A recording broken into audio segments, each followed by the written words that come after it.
இன்றைக்கி நம்ம தோட்டத்தில் போய் பார்த்தோங்க ஃப்ரெண்ட்ஸ். அப்போ நம்ம தக்காளி தோட்டத்தில் போய் பார்த்தோம். நம்ம தக்காளி தோட்டத்தில் கொஞ்சம் அறுவடை நல்லா இருந்துச்சுங்க.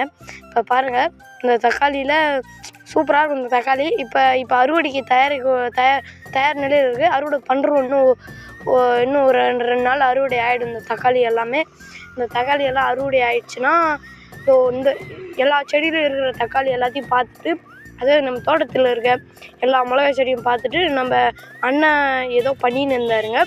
அங்கே போய் போகலான்னு சொல்லிட்டு அங்கே போனோம் ஃப்ரெண்ட்ஸ்.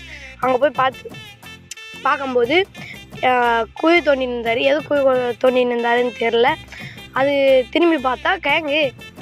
இது கொடியிலே காய்க்கும், மண்ணுலேயும் காய்க்கும். இந்த கிழங்கு இது உடம்புக்கு நல்லது, சத்தான கிழங்கு. அடுத்த கிழங்கு இது